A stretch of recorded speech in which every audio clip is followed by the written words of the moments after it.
So President Buhari is actually back from the UK, and he was asked when he came back that what do you think of the current security of the in the country? Well, he said I don't have to say much. You can see the Inspector General of Police is growing lean. And people are beginning to say, why are you joking with the lives of people? Does it mean if people are growing lean, they are actually doing a lot of things? And it's time for we to actually speak up because the insecurity of this insecurity is no longer becoming a northern thing. It's beginning to be something that is actually around. I've watched a lot of videos on the internet. There were senators and House of Rep members who were saying that they cannot even go to their village to go and sleep because of so much insecurity. So people cannot even go to market and all that. Now you are seeing the things that are actually happen. One of the things we have to understand is that whatever happens in one part of the country, it's not something that actually ends with one part of the country. Why? Because when we talk about the good of the country, the oil, when they take the oil from Nigeria, they take the oil all over the country.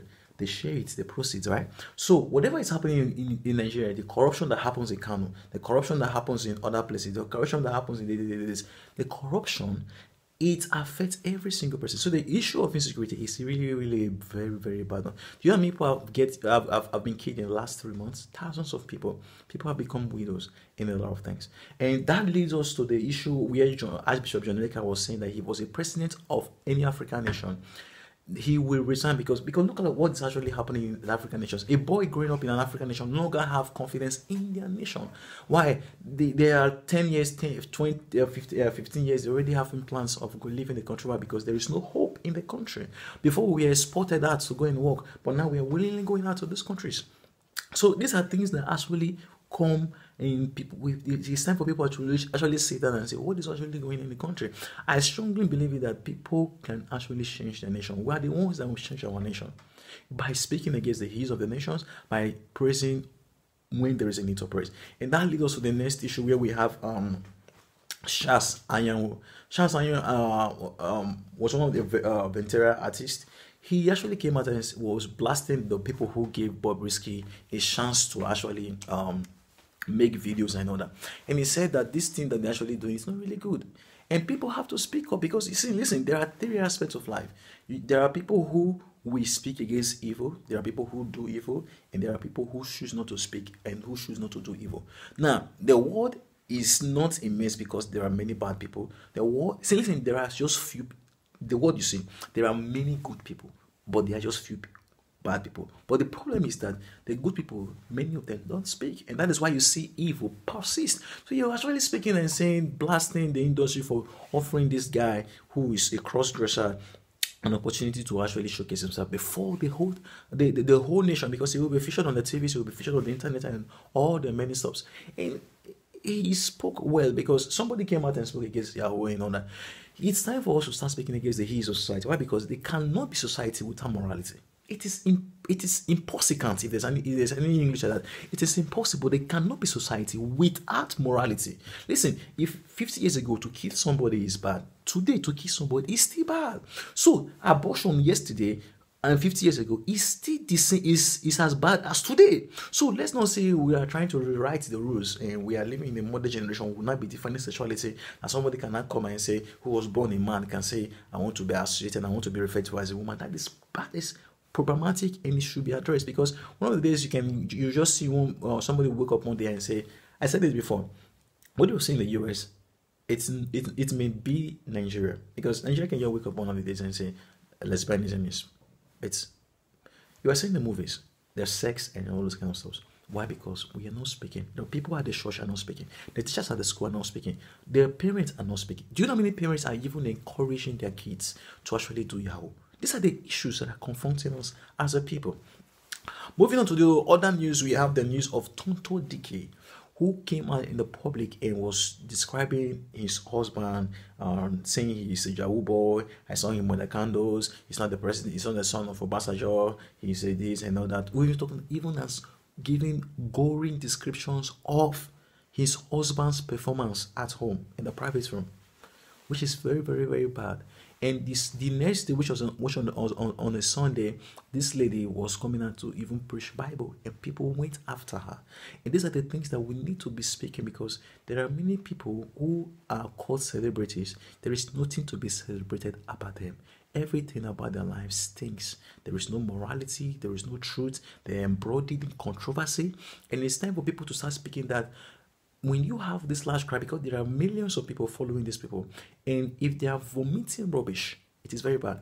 So listen, this thing called phone, when you go on the internet, you take your phone and you film yourself, you are putting yourself before the screen of as many people. So rather than put things out there that will destroy the Nigerian society, it's very, very, very bad. This was somebody that was actually anointed as a prophetess in South Africa by Prophet Buhari.